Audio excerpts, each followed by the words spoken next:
Hey everyone, welcome back to my channel Divinity Tarot 6 where truth always exposes darkness। तो आज का जो prediction है वो काफ़ी ज़्यादा खास है क्योंकि आज के प्रेडिक्शन में हम देखेंगे कि after the new moon in cancer, ठीक है, ऑन 17th ऑफ जुलाई 2023 इसके बाद क्या इम्पैक्ट होने वाला है। इसका जो असर है सारे साइंस के ऊपर होगा, सारे राशियों के ऊपर होगा, ठीक है। Of course it will be a timeless collective for all zodiac science and it is a general prediction. Channel को लाइक शेयर सब्सक्राइब जरूर करें, इंस्टाग्राम में फॉलो करें @सुदक्षिणा1369 and you can also subscribe my another channel. ये जो new moon होता है हमेशा ये माना जाता है कि न्यू मून का जो मैनिफेस्टेशन है काफ़ी ज़्यादा डीप होता है, इंटेंस होता है। इस बार जो न्यू मून है, इस बार जो अमावस्या है वो है कर्क राशि के ऊपर। आप जानते ही हैं कि जब अमावस्या होते हैं तो काली माँ का भी पूजा किया जाता है because she is known as the goddess, okay, who destroys evil energies. So बहुत सारे तंत्र मंत्र इस दौरान किया जाता है, तो बहुत इंटेंस रहता है एनर्जीज। सो चलिए देख लेते हैं आपके लिए क्या क्या खुशखबरी आ सकता है after the new moon on 17th जुलाई 2023। सो इसके बाद क्या होगा, भले ही कर्क राशि के ऊपर है लेकिन असर सबके ऊपर होगा। So universe, spirit guides and angels please guide me in the right direction कि मेरे जो व्यूअर्स हैं उनकी ज़िंदगी में क्या असर होगा after the new moon in Cancer. So universe, spirit guides and angels please guide me in the right direction कि मेरे जो व्यूअर्स हैं उनके ज़िंदगी में क्या असर होने वाला है after this new moon. Universe please guide करें, थोड़ा समय दे दीजिए and then I can start speaking. Okay, ऐसा मुझे दिख रहा है कि आपके सामने हो सकता है कि आप इस मूर्ति का काफ़ी पूजा करते हो या कोई आपने आइडल मान के रखा है किसी को। सो उनके जो एडवाइसेस है, उनके जो सजेशंस है, उनके जो वार्तालाप है आप सुनते हैं। May be you see this person through the video या किसी भी तरह आप उनसे काफ़ी ज़्यादा इंस्पायर्ड है, ठीक है, आप काफ़ी प्रेरित है उनसे।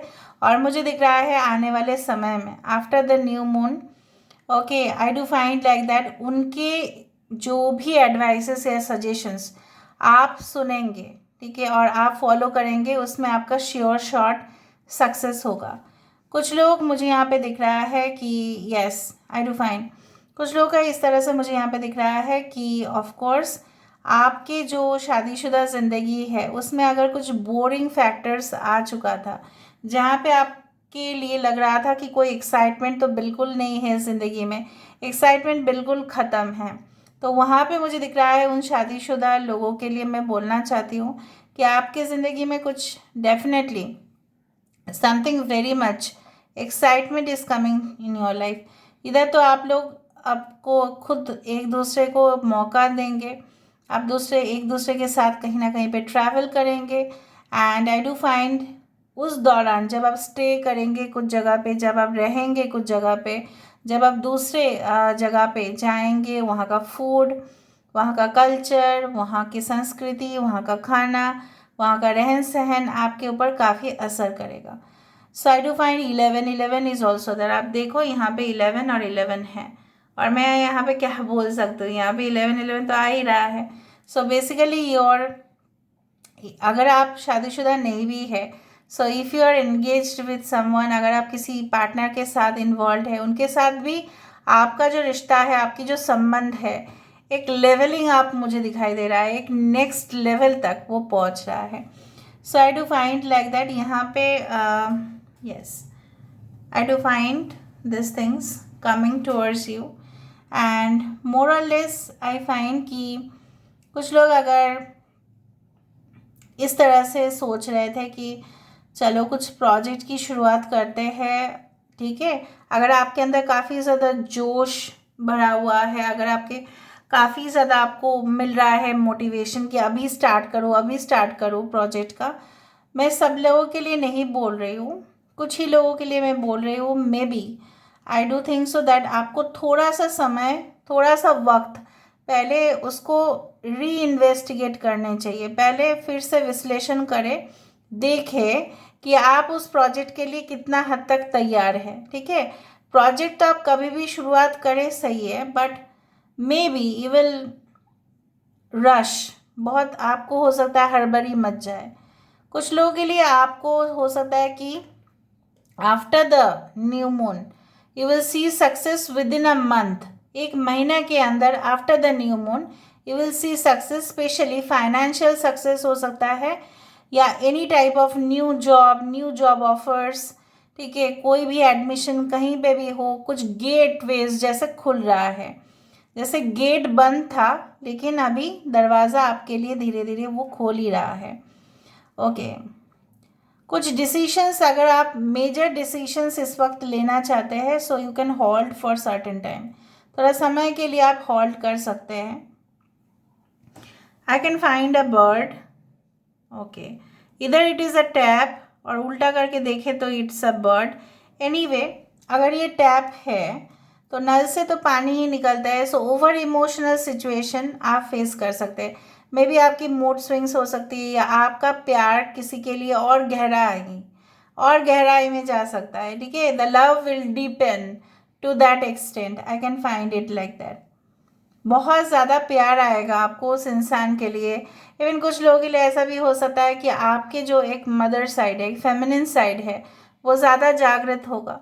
एंड जब भी आप किसी को भी देखेंगे कि भाई बहुत ज़्यादा गरीब है, या इसके पास कपड़े नहीं है, खाना नहीं है, तो मुझे दिख रहा है जैसे आप उस चीज़ को और डीपली रियलाइज़ करोगे and definitely will offer something in return. May be आप चैरिटी भी करोगे, क्योंकि आप उनसे काफ़ी ज़्यादा प्रभावित होंगे एंड डेफिनेटली आपको भी लगेगा कि नहीं, उनके लिए भी कुछ करने चाहिए, समाज के लिए भी कुछ करने चाहिए। तो आपके हाथ से बहुत ज़्यादा पुण्य का काम मुझे होता हुआ यहाँ पे नज़र में आ रहा है। So I do find like that. यहाँ पे जैसे है कोई इंसान ऐसा चल रहा है towards the left with a helmet, यहाँ पे एक बाइक के ऊपर हेलमेट पहन के आप खुद ही देखो चल रहे हो। So maybe I do think so it can be also like that कि आफ्टर द न्यू मून आपके घर में कोई डिलीवरी एजेंट आए, आपको कुछ हाथ में दे, maybe it is sent by someone, या हो सकता है कि आपने मंगवाया था लेकिन बहुत डिले हो रहा था, but after the new moon it is coming towards you. ठीक है, या किसी की तरफ से एक बहुत बड़ा सरप्राइज आपके लिए आ रहा है, या आप किसी को सरप्राइज करने के लिए कहीं पे जा रहे हैं, उस तरह से मुझे यहाँ पे दिखाई दे रहा है। So I do find like that काफ़ी कुछ यहाँ पे इंटरेस्टिंग चीज़ आ रहे हैं जो मुझे आपको बोलना है। ओके,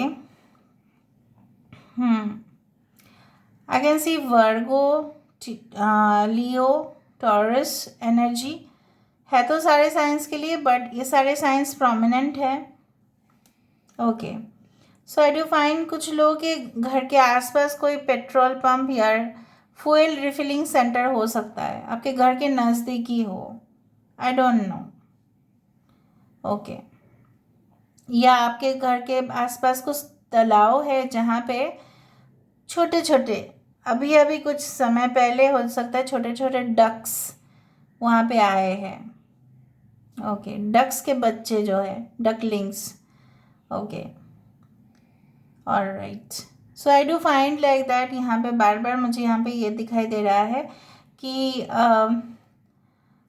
जो चिंताएं आपको बहुत दिनों से परेशान कर रहे थे, जो मुझे दिख रहा है कि जैसे आपको लग रहा था यहाँ से शायद छुटकारा मिलना मुश्किल हो जाएगा, सो मुझे दिख रहा है वहाँ पे आपकी खुशी जो है वो दुगनी होती जा रही है। So somewhere I do feel that happy happy atmosphere, खुशहाली मुझे यहाँ पे दिखाई दे रहा है ज़्यादा। एंड आई डू फाइंड कि कुछ लोग अगर इन्वेस्टमेंट में आपने लॉसेस का सामना किया है तो मुझे दिख रहा है within a month after the new moon you will start gaining something from speculation. अगर आप speculation, trade, share market, stock market से रिलेट करते हैं, या आपके पार्टनर इस तरह से बिजनेस करते हैं, तो मुझे यहाँ पे दिख रहा है within a month there will be some kind of rectification. ठीक है, वहाँ पे आप धीरे धीरे प्रॉफिट देखना, बहुत ही स्लो रेट पे, लेकिन प्रॉफिट आपको दिखेगा। Okay, alright, I can C like यहाँ पे अगर हम देखें तो तभी भी मुझे एक पीकॉक ही दिखाई दे रहा है यहाँ पे। जैसे पीकॉक के बहुत कलर्स जो है बेसिकली, स्पेशली मेल पीकॉक, उसके कलर्स जो है बेसिकली वही अट्रैक्ट करता है सबसे ज़्यादा। और उसका जो है स्पेशली जब बारिश के मौसम होते हैं तो वो अपना पूरी तरह से जो पंख है उसको किस तरह से वो लहराते हैं, वो खुशी से नाचते हैं। सो मुझे यहाँ पे एक खुशी का माहौल, आप देखो this is just a peacock, ठीक है। ये एक बार नहीं बहुत बार यहाँ पे फॉर्म होता है, और स्पेशली कुछ ओकेशंस में अगर ये आया तो काफ़ी लाकी माना जाता है, आप जानते ही हैं। हे कृष्णा जी के कुछ भक्त यहाँ पे हो सकता है आप लोग। Okay, I can see also a mouse over here. चूहा मुझे यहाँ पे दिखाई दे रहा है। So there will not be any type of problems in case of opportunities. अगर आप मौके की तलाश में हैं तो मौके का कोई कमी नहीं होगा, मौका आपको मिलेगा, लेकिन एक्शन आप लेंगे या नहीं that depends on you. Okay, alright. यहाँ पे देखो फिर से एक छोटा सा मोर मुझे यहाँ पे दिखाई दे रहा है, छोटा सा बेबी, लाइक बेबी पीकॉक और something I can C like that. Okay, यहाँ पे देखो ये जो पीकॉक है इसका जो चीज़ है वो बढ़ते ही जा रहा है, बढ़ते ही जा रहा है। इसका जो पंख है ये बढ़ते ही जा रहा है। Can you see like that? And it is taking the shape of S. Okay, SIT। Okay, Y is very important. बहुत खुशी हुई मुझे आज, जैसे न्यू मून का प्रेडिक्शन करते करते पीकॉक आया, 1111 आया, यहाँ पे एक नल आया, यहाँ पे एक पर्सन आए जो डिलीवरी एजेंट जैसा दिखे मुझे, या you are travelling somewhere with your partner, उस तरह से मुझे यहाँ पे दिखा। So love and abundance is definitely flowing towards you. After the new moon, you are starting a new experience in your life. एक नया तजुर्बा आपके साथ शुरुआत होगा, और वो जो नया चीज़ें होंगे शायद आपने अपनी ज़िंदगी में, लोगों के साथ कंपेयर मत करना, अपनी ज़िंदगी में शायद आपने कभी भी अनुभव नहीं किया होगा। देखो कितना सुंदर सुंदर डेकोरेशंस आ रहे हैं यहाँ पे, जैसे तोरण भी जैसा कुछ आ रहा है यहाँ पे, ऐसा ऐसा जैसे लाइटिंग्स होते हैं उस तरह से मुझे दिख रहा है यहाँ पे। Okay, alright. So I can find some treasures also coming to you. जैसे कुछ चीज़ें हैं जैसे पौराणिक है, जैसे फॉर एग्जांपल आप कुछ चीज़ों को खरीद के लेके आ रहे हो और बाद में आपको पता चला कि वो चीज़ बहुत ज़्यादा मूल्यवान है। ओके, किसी ने शायद गांठ बांध के रखा था, वो जो लाल कलर की होती है वो बांध के रखा था, वो शायद आपको ग्रैंड जब आपका हो जाएगा विशेस तो उसको आप खोल भी देना, ठीक है। So somewhere I can see the fulfilment of wishes. थोड़ा सा मैं मोनोलॉजी ओरेकल से देख लेती हूँ because it is the time for new moon. So basically universe, spirit guides and angels, please guide me the right direction कि मेरे जो व्यूअर्स हैं उनकी ज़िंदगी में क्या आने वाला है after the new moon. So we do have communication is the key, new moon in Gemini. देखा न्यू मून आया यहाँ पे, anyway it is in Gemini. फिर भी मुझे यहाँ पे दिख रहा है कि कहीं ना कहीं पे जो बातचीत या वार्तालाप किसी के साथ भी, पार्टनरशिप, बिजनेस हो सकता है, आपके लवेबल पार्टनर, मैरिज, कमिटमेंट्स, फिर से किसी के साथ आपकी बातचीत शुरुआत हो सकती है। मे बी पुराना ऑर्गेनाइजेशन आप ज्वाइन कर सकते हैं, मे बी वहाँ से कॉल आ सकता है जो शायद आपने सोचा भी नहीं होगा। So let me see one more, I check. Believe in the impossible बार बार बोला जा रहा है, ये कार्ड बार बार आ रहे हैं कुछ दिनों से। मैं देख रही हूँ यहाँ पे जो चीज़ आप शायद विश्वास नहीं कर रहे हो, आपको लग रहा है ये सब कोल्ड पड़ चुका है, सब ठंडा हो चुका है। कुछ कोल्ड कॉल्स भी आपके लिए हो सकता है कि बहुत ही इम्पॉर्टेंट हो, उसको आप, एक पॉसिबिलिटी है कि आप उसको अपना क्लाइंट बना सकते हैं, वहाँ से आपका रोज़गार बढ़ सकता है। हो सकता है बहुत पहले आपने कॉल करके रखा था उस कस्टमर को, लेकिन कस्टमर तब एग्री नहीं था, अभी उसको फिर से कॉल बैक करके देखो अगर वो एग्री होता है तो। अगर आपके बिजनेस इस तरह के हैं कि जहाँ पे आपको रिपीटेडली कॉल्स लेने पड़ते हैं, the energy is gaining momentum. Of course energy जो है वो इस तरह से ही है nothing is yet set in stone, ऐसा कुछ नहीं है कि नहीं होगा, बहुत कुछ चीज़ है जो बदल सकता है। Take time to breathe out, सांस लेने के लिए भी टाइम रखा करो, ठीक है, रिलैक्स करो। Your hard work is paying off, new moon in Capricorn. Of course don't let pride get in your way, जो जैसे मैंने आपको कहा कि जो चीज़ें हैं, जो आपने परिश्रम किया था, जो आपने मेहनत किया था, वो of course it will definitely going to pay you off. So this is all about today's reading. I hope you like it, and if you like, please do share and subscribe and do comment in the comment section. Thank you so much, guys.